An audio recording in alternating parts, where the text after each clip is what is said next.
This is Bjorn from SKEINO. Our subject today is knitting with the same needles but having two different yarn weights. And one would be our Gina yarn, and this is our sock yarn. And the other yarn would be our Venice yarn, which one is bulky yarn, at least bulky. And we have designed a new shawl using both yarns together, and as I said, without changing the needles. So we have some swatches, and we have some little things prepared. So there will be two sections, one just to show you how it works, and the other one would be the new shawl. So see you soon. Thank you. Welcome in our little studio. I have knitted a little sample here, and using our Gina yarn, that is a sock weight yarn, 100% superwash merino, and our Venice yarn, which one is bulky. Some knitted up as worsted weight, but I think it's bulky. It's a nice, very soft yarn, and as you can see, I knitted several rows with the Venice yarn and several rows with our Gina yarn. And when I stretch it out, you can see it just follows me. It is just not pulling inside or outside. It just works nicely with each other, and I don't have to change the needle. This is a good part of it. But what needs to be done is the number of stitches from the Gina yarn to the Venice yarn needs to be minimized. So I have 20 stitches here, and then by knitting several stitches together, I reduce the number of stitches on my needle, and this is what I want to show you. So I'm just grabbing up the Venice yarn. I carry this on the side for my little swatch and holding my last yarn, and you have to knit both from the two first stitches with the Venice yarn without decreasing the number of stitches, because you want to have a nice edge. And now I'm just knitting two together to reduce my number of stitches and adjust to the bulky yarn. So I go all the way across, knit two together, and decrease the number of stitches. So I just go straight into the stitches, grab the yarn and thread it through. So knit two together until you have two stitches left on the end, and you just knit both stitches. Turn your work around, and I want to create just one garter stitch ridge to show you that this works so nice and easy. So the first stitch I slip as if to purl, and then I knit across this row, and goes pretty fast because I do not have as many stitches on my needle as before with the sock yarn. So knitting all the way to the end. There we go. So, and now I'm changing back to the sock yarn. So here's my sock yarn. Grab it around. So knit the first stitch as well. So I have no changes in my yarn and in the edge. Knit the first two stitches, no changes. But now the two together knitted stitches with the Venice yarn, I have to make one, and therefore I'm knitting the back leg and the front leg, and I have my two stitches back, and that's what I'm doing all the way across. The front stitch, the front leg and the back leg, but first the back and then the front leg. You might have to hold the yarn on your needle here so it's not slipping away, but it's pretty easy. So the back leg and the front leg, and because I'm knitting the front leg last, the legs from this Venice stitch is not the legs are not crossed. So all the way across the back leg and the front leg, the back and the front, and here are my last two stitches I just knit, not to increase anymore. and I have my 20 stitches back. So let me quick purl the row back, and then let's see how it looks like. So it's just a decrease and an increase, or an increase and a decrease, just the pure math. So here's my row. I go a little faster to be ready quick, and then let's see how it looks like. And when you wash the fabric, there are no holes or anything else. It is just fine. So my back row is almost done. There we go. And I will show you how it looks like. So here is one nice garter stitch ridge sitting from the bulky yarn, or the worsted weight, or the bulky yarn, what do you call it, sitting right in my stockinette background. And to use a garter stitch ridge, it really pops up. It really does it nicely. And you can grab whatever yarn you want. Just do a little sample, figure out which needle is good for you, and you just do it the way you want to, and you go from what you would like to have done and how it has to look like. So this is just a playground. And our Kumari shawl is using the 7 needle as I have here, and the 2 yarns. The Venice yarn is dyed as well. We have a wonderful 17 wonderful new color combination. So take a look, maybe you like one. And we also have the needles available for purchase if you need one and if you don't have one home. So this is my little sample here, using 2 different weight yarns without changing the needle. Thank you for watching, and happy knitting!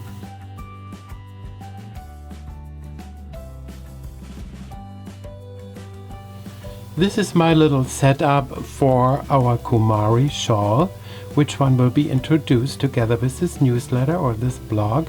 And I want to show you, this is knitted with the Venice yarn and the sock yarn Gina, and a certain rounds with the Gina, and then a few rounds with the Venice yarn. And I started here this little triangle. It's needle size 7.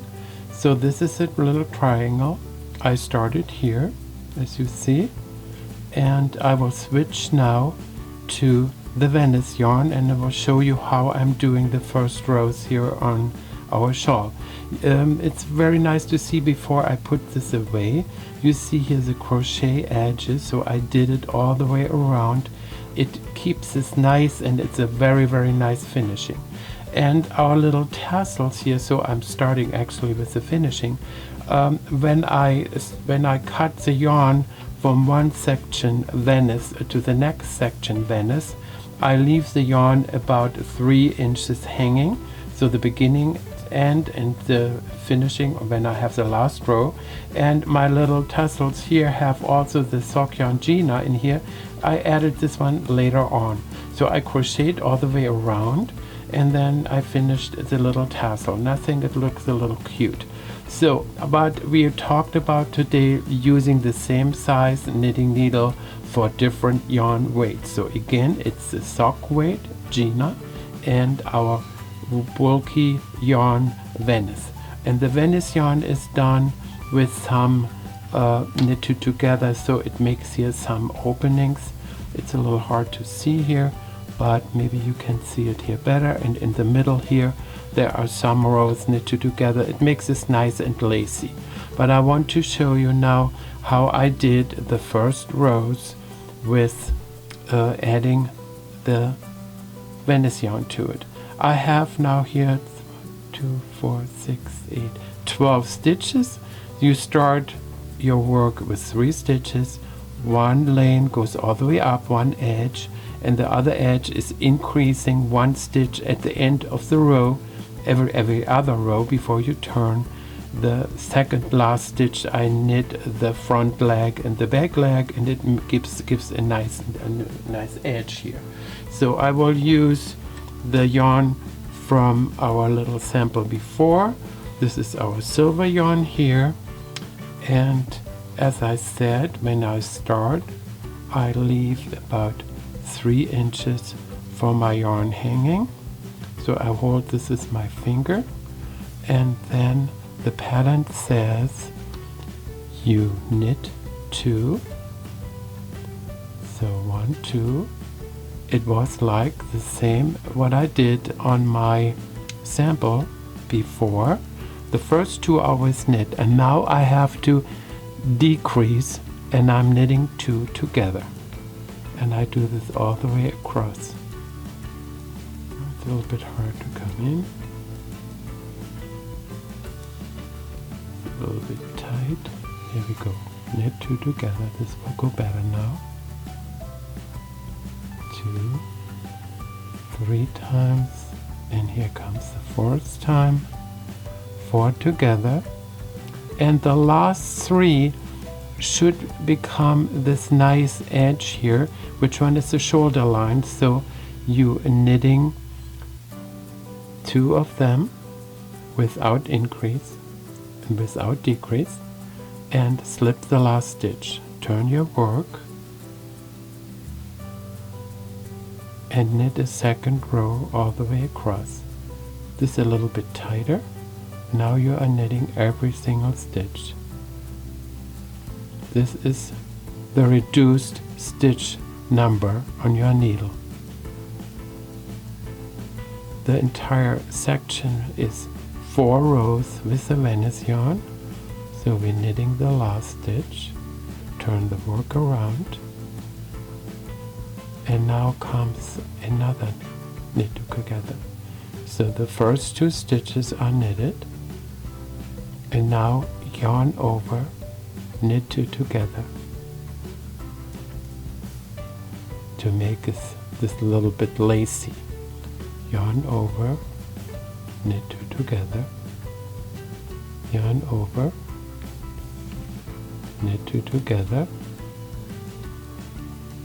So this will be my stitch for the edge, and this one is being slipped, so I have a tight edge here, and this will be my last row with the Venice yarn. Knit, this one is being knitted,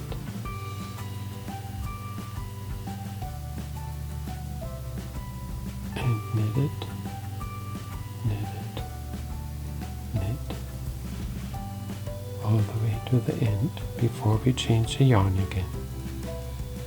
Here we go. So these are my 4 rows with, and you see here, this is nice and airy, makes this a nice little extra. So now the yarn has to be cut at 3 inches again here for the little tassels. Now I'm changing back to my sock yarn, and you don't have to cut it, just move it a little tight to the next row, and it is all knit, but remember we have to, the first 2 stay the way they are, and now we have to knit 2 stitches out of it. So the back leg and the front leg, the back leg and the front leg, and all the way across. And remember, the last 2 stitches, don't do it, because you would have too many stitches on your needle. Oops. 1 and 2, little yarn here, and again 1 and 2, and the 2 stitches for the edge, which one is the shoulder line, the last one slip. So now we have our starting stitches back on our needle, and then you just keep going with garter stitch, 1 row, and that is the beginning of our Kumari shawl. And as you maybe remember, it means princess in Indian, in the Indian language. We have several colors, they're all pretty. Maybe you like one, and the shawl is like a little half moon, and the tassels are going all the way around, all the way on the back side. So here we go. So now you can see I did the first 4 rows with the Venice yarn. So I hope this is the most difficult section to change the yarn. It's just knit two together to get rid of some stitches when you knit with the big yarn, and then when you change back to the small yarn, you have to pick up the stitches again by knitting the front and the back leg, first the back and then the front. It looks like a little twist here, but because of the garter stitch ridge, it's just hiding a little bit there. So I hope you enjoy my little blog here, my little lesson, and enjoy knitting our new Kumari shawl. Thank you for watching. Bye bye.